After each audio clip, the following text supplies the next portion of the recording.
네, 여러분 안녕하세요. 갈바람입니다. 오늘은 미국의 수출 규제가 과연 아이온큐 매출에 타격을 줄까? 라는 제목으로 많은 분들이 저한테 이 질문을 좀 하셨어요. 미국이 이제 반도체부터 시작해서 양자기술 쪽도 이제 중국을 견제하기 위해서 수출 규제가 나온다는 얘기들이 많은데 여기에 대해 어떻게 생각하냐라고 여쭤보셔서 좋은 기사가 하나 있어서 그걸 같이 분석해 보도록 하겠습니다.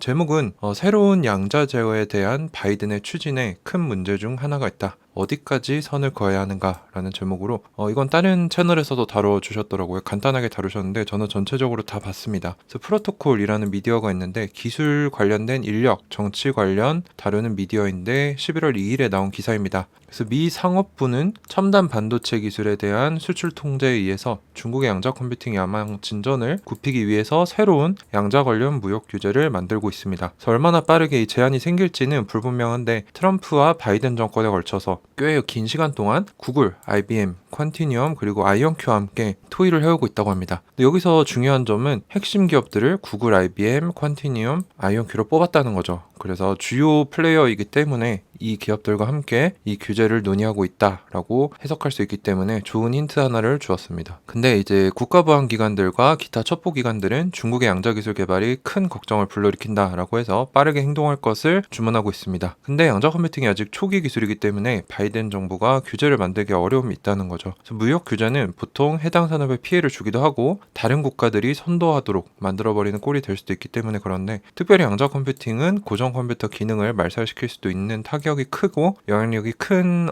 분야이기 때문에 더 조심스럽다라고 얘기를 하고 있습니다. 그래서 미국은 양자 분야에 크게 투자한 국가들과 함께 합의를 목표로 하고 있다라고 알려졌는데요. 일본이랑은 이미 2019년 미국과 양자 협력 계약을 맺었고 호주와 영국과도 논의 중이다라고 얘기를 합니다. 근데 이 양자 동의가 정확히 무엇인지 어디까지가 범위인지는 아직 알려지지 않았고요. 올해 말에 공개될 것이라는 소식이 있었는데 내년으로 미뤄질 것 같다라고 얘기를 하고 있습니다. 그래서 2018년 국회는 백악관에게 떠오르는 신기술들이 수출될 경우 국가 보안에 위협이 될 수 있는지 판단하도록 하는 프로세스를 만들었습니다. 그래서 여기에는 이제 백악관이 총 책임을 지고 상업부, 국방부, 에너지부, 국무부 그리고 국가안보기관 등이 함께 참여를 합니다. 그래서 컨티니엄과 아이온큐 같은 양자 스타트업 그리고 IBM, 구글 같이 양자 자이언트들이죠. 수출 통제 작성을 감독하는 미 상업부 산하의 산업보안국과 만나면서 계속 얘기를 하고 있다라고 합니다. 이 대화는 수년간 이어지고 있고 특별히 21년 말에는 미 상업부가 위 기업들과 양자 산업에 대한 수출 규제를 어떻게 정할지 그리고 양자 컴퓨터의 성능을 어떻게 평가할지를 두고 의논했다라고 알려졌다고 합니다.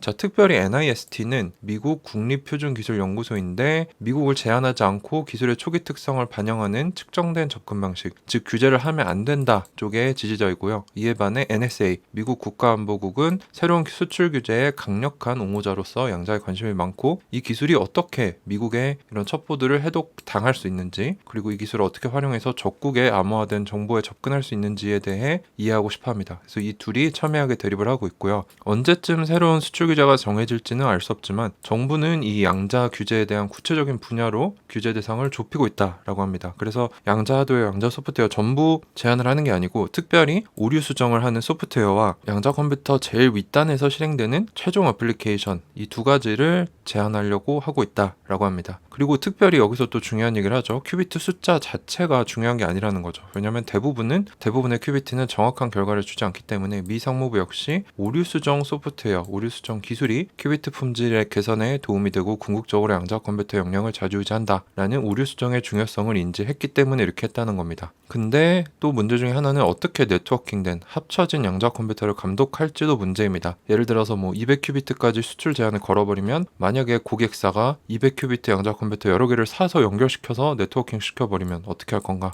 이런 문제도 있다고 하네요. 그래서 복잡하기 때문에 빠른 시일 내에 나오기는 쉽지 않을 것 같다라고 얘기를 하고 있습니다. 그리고 가장 큰 문제는 그 누구도 성공적인 양자 컴퓨터가 어떻게 생겼는지 모른다는 거죠. 반도체 같이 양자 분야가 성숙한 분야가 아니기 때문에 정확한 기준을 세우기가 어렵다는 겁니다. 양자 컴퓨터 구축하는데도 초전도체 방식, 이온 트랩 방식, 광자학 방식, 수많은 방식들이 있고 그래서 기준을 세우기가 어렵다. 그리고 소프트웨어도 대부분의 오픈소스이기 때문에 제한을 두기가 어렵다는 거죠. 그리고 어떠한 규제가 나오더라도 미국 내부의 미국 기업들 양자 하드웨어 소프트웨어 발전을 방해할 수 있습니다. 독일 같은 같은 경우는 양자에 사용되는 레이저 기술의 주요 수출 국가, 미국으로 들여오고 핀란드 역시 초전도체에 쓰이는 냉동고 수출국이다. 그래서 미국이 수출 규제를 걸어버리면 미국 내부에 가장 타격이 크다는 거죠. 근데 다른 국가들, 일본, 덴마크, 이탈리아, 독일 등 수십 년간 기술 혁명을 이끌어온 국가들은 국내 양자 발전을 방해하려는 움직임이 아예 없다라고 합니다. 그래서 국가안보 때문에 해야 된다 이런 얘기를 하고 있지 않고 있기 때문에 미국만 지금 규제를 검토 중이다라고 합니다. 뭐 이거는 당연히 미국이 1위이기 때문에 그런 고민을 할 수 있는 거겠죠. 그리고 양자 기술의 폭넓은 상용화나 군사적 활용은 이제 수십 년은 아니더라도 몇 년이 더 걸릴 것으로 보인다. 왜냐면 IBM, 컨티니움, 아이온큐 등이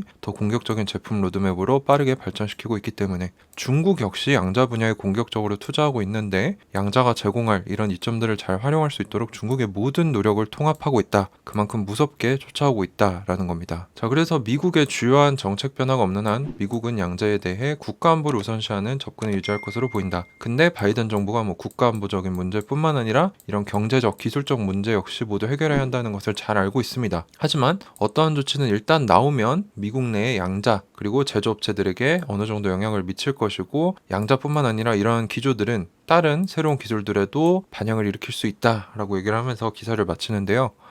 저의 의견은 미국이 지금 과거 일본에 이어서 중국 죽이기에 들어갔습니다. 아마 코로나, 인플레이션, 강달러 이거 모두 다 중국과 러시아를 견제하기 위해서 특히 중국을 죽이기 위해서 하고 있는 행동의 일환 중에 하나라고 보는데 양자 기술은 특별히 중국이 엄청나게 투자를 많이 하면서 미국을 충분히 위협할 수 있는 파급력이 큰 기술이고 실제로도 중국의 양자 컴퓨터 기술 수준은 상당하다라고 알려져 있습니다. 이거는 이제 보스턴 컨설팅 그룹이 작년에 낸 양자 컴퓨팅 리포트인데 여기 보시면 양자 컴퓨팅 국가 랭킹입니다. 미국이 1위고 2위 안에 중국이 있습니다. 뭐 영국, 유럽은 미국과 우호국이니까 상관없는데 중국이 이 정도까지 쫓아왔다라는 거는 명백한 사실이라는 거죠. 그리고 보시면 정부 투자, 민간 투자, 그리고 인원, 인력풀 보시면은 뭐 미국이 세 개 다 들어가 있지만 이제 국가적인 서포트나 인력 면에서는 중국도 밀리지 않는다. 그리고 민간 투자도 중국이 미국 바로 밑에 있죠. 자, 근데 미국도 새로운 규제가 미국 내 양자 기업들의 타격에 갈 것을 알고 있기 때문에 주요 기업들인 이 네 가지 기업과 수년간 상의를 하고 있고 쉽사리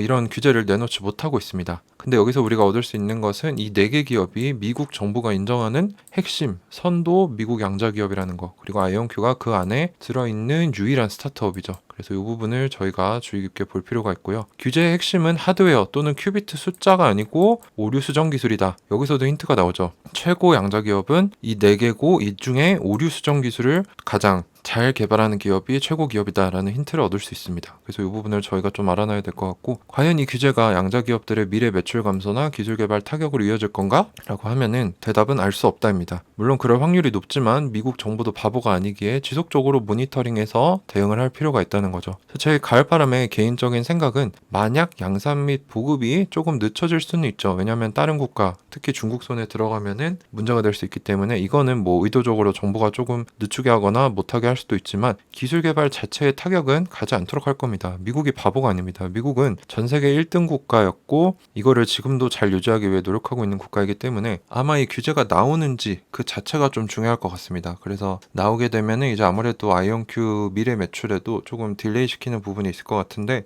그래서 여기서 핵심은 미국 상업부 그리고 미국 정부가 뭐가 핵심이고 뭐가 문제인지 잘 알고 있기 때문에 과연 이 무역 규제를 내놓는지 그거를 좀 모니터링을 해야 될 필요성이 있을 것 같습니다. 그게 나오면 이제 아이온큐뿐만 아니라 양자 기업들에게 타격이 될 수 있겠죠. 네, 그래서 오늘 미국의 수출 규제가 과연 아이온큐 매출에 타격을 줄 수 있을까? 그래서 미국은 어떤 수출 규제를 어떻게 누구와 함께 만들고 있고 다른 국가들은 어떻게 하고 있는지 이것들에 대해서 좀 살펴봤는데요. 아직 걱정하기는 좀 시기상조라고 보여집니다. 아직 완벽한 기술도 나오지 않았는데 이 매출이 타격을 줄까라고 생각하는 거는 아직 너무 이른 것 같고요. 기술 진전이 잘 되는지 그리고 미국이 과연 이런 양자 분야의 수출 규제를 내놓는지 이 두 가지를 좀 더 지켜볼 필요성이 있겠습니다.